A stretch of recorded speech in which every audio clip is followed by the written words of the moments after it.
What's up, everybody? It's Asia Brown. You are about to listen to, for the very first time, the interview for my newly released self published memoir, The Olive, Pressed Down and Refined. It's available for purchase now on Amazon, so head on over, purchase a copy for yourself, and be a blessing to someone else.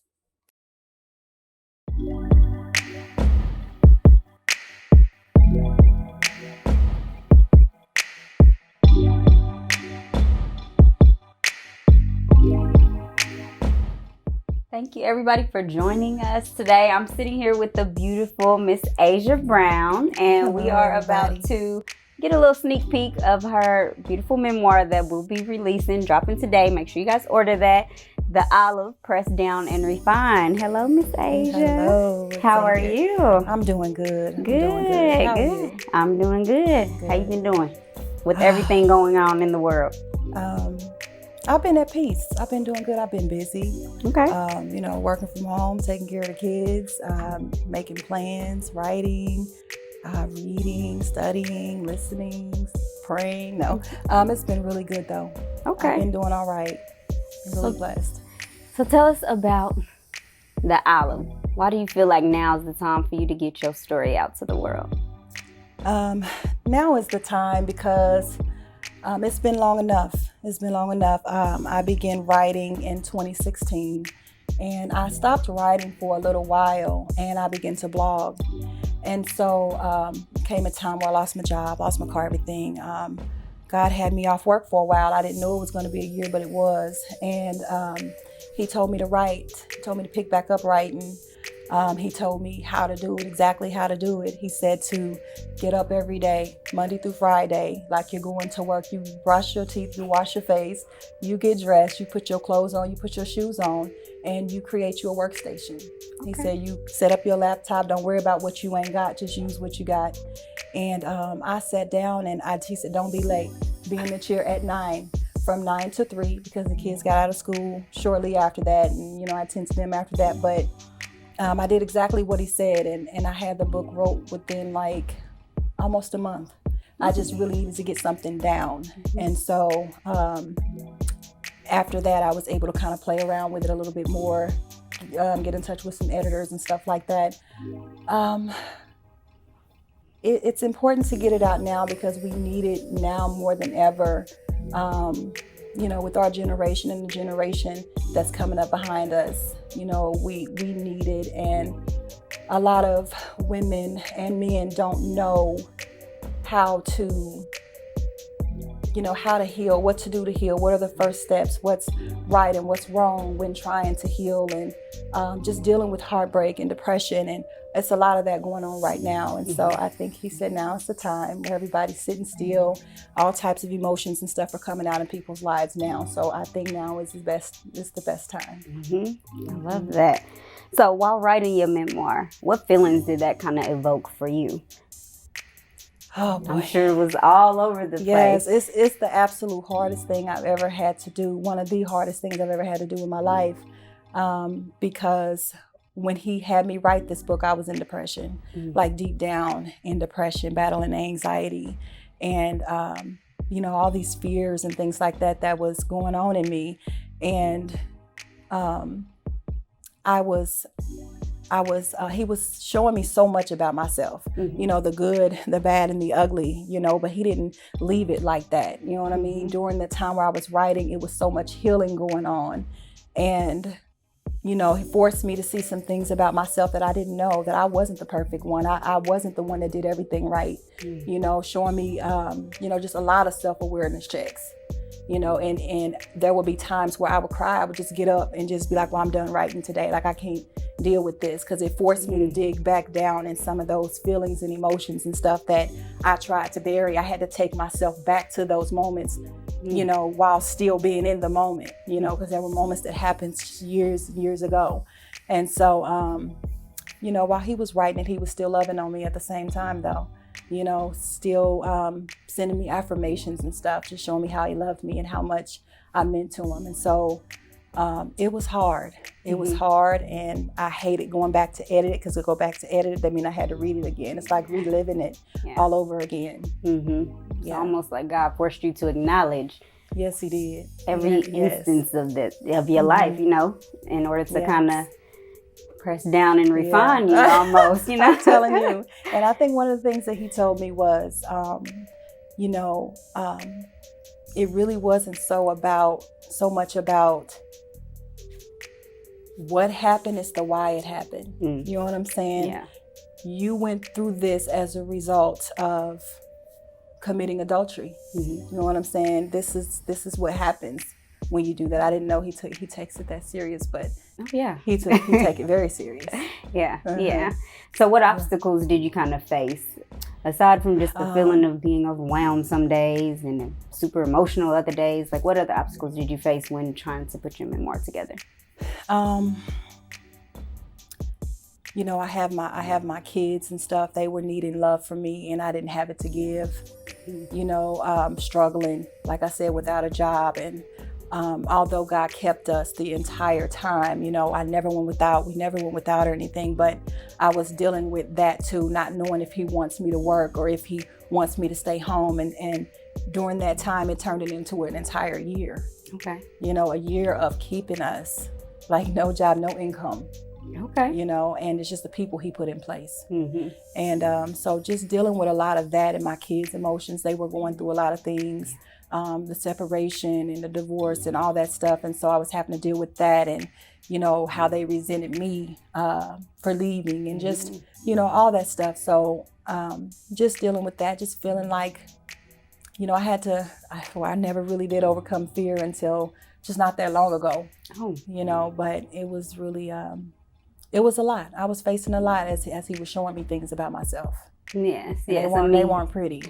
I mean, after I read this book, I'm thinking like, she is a true warrior woman. Like, you went through, you know, what a lot of women, I believe, kind of go through. Yeah. But the fact that you can speak your piece and speak back to that and reflect on that, I found that to be truly amazing. Yeah. So where has this chapter in your life brought you now? It's brought me to a place of peace, of stability and comfort, joy, happiness, contentment. I've overcome a lot of things I used to struggle with as far as, you know, being lonely and things like that. But He's truly given me a gift. He's given me the gift of a sound mind. You know, I'm blessed and I'm highly favored. And so I don't know what's next, but as of right now, he has given me things that nobody can take away from me. And that's what I love the most about my relationship with God. That saying that, you know, this peace I have, the world didn't give it to me. They can't take it away. And it's so true. It's so true. There's nothing anybody can do to snatch any of that He gave to me, because they didn't give that to me. You know? Well, in the book, you mentioned a little bit about real love from a man, like not knowing that, you know, anything like that. Now that you're out of that situation and you've grown, what does real love from a man look like? How do you define that? His love will feel similar to the way God loves me. He won't be perfect. He won't be my God. I have a God. He can be my husband. But it's patience. When I think about how God loves me, you know what I'm saying? Yes. And so that, to me, that means that He will be patient. He will be kind. He will be gentle, tender. He will value his relationship with God more than he values his relationship with me. And he won't let me stand in the way of that. He'll understand that God has given me to him as his responsibility. He knows that he has somebody to answer to, somebody that's holding him accountable for me. And so if he can see me the way God sees him, then, you know, I think that's the type of love that, man, that can that can get through anything. And so his love is strong. His love is long suffering, you know. Okay. It's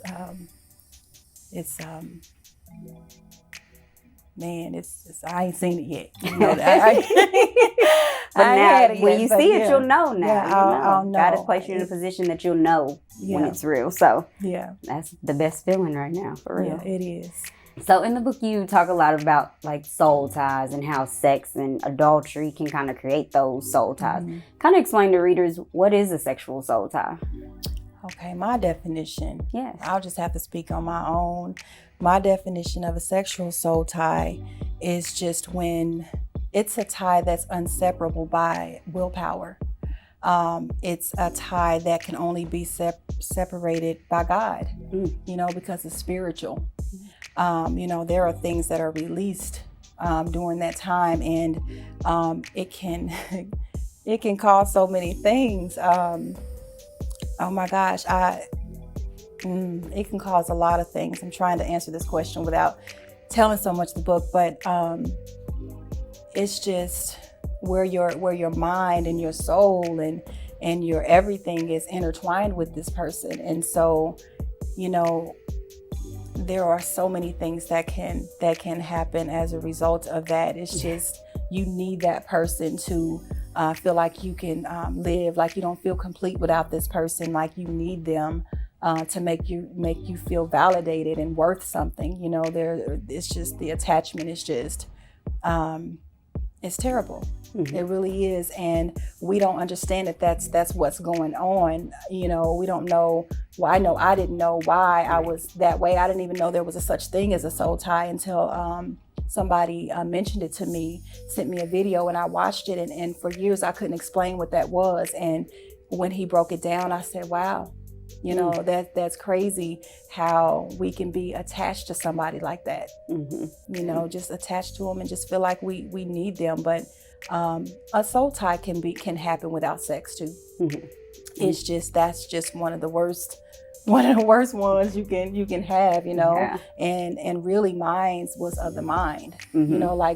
like real psychological locks, chains on your mind, just inside of yourself, battling with yourself, and tug of war in between what your heart wants and what God wants for your life. And man, it's a really bad place to be. And a lot of people don't make it out, or, it's years before that tie is ever broken. Mm-hmm.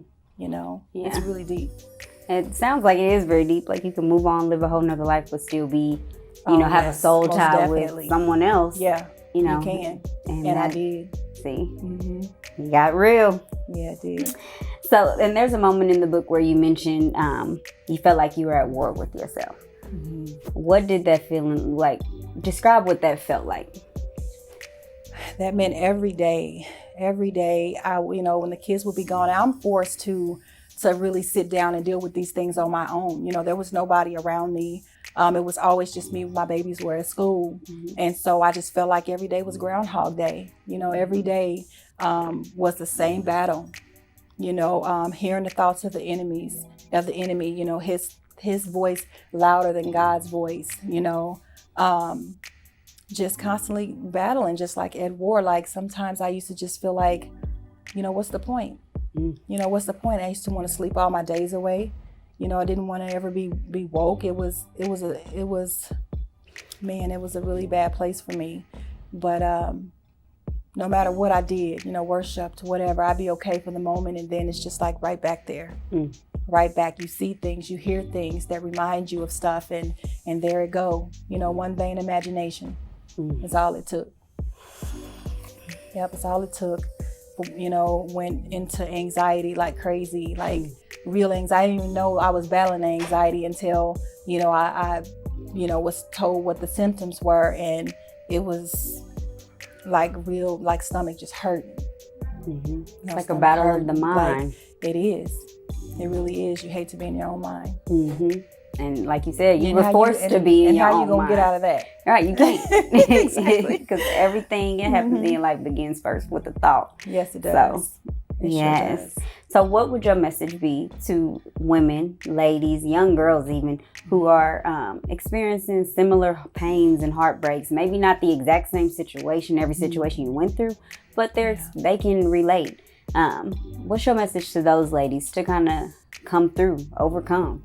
Yeah, if you are battling depression or anxiety or suicidal thoughts, any of that stuff, to get you some help, most definitely, stay in prayer and stuff. And I know that sounds so cliche because I felt the same way. It felt like I was doing all of that and it was not working.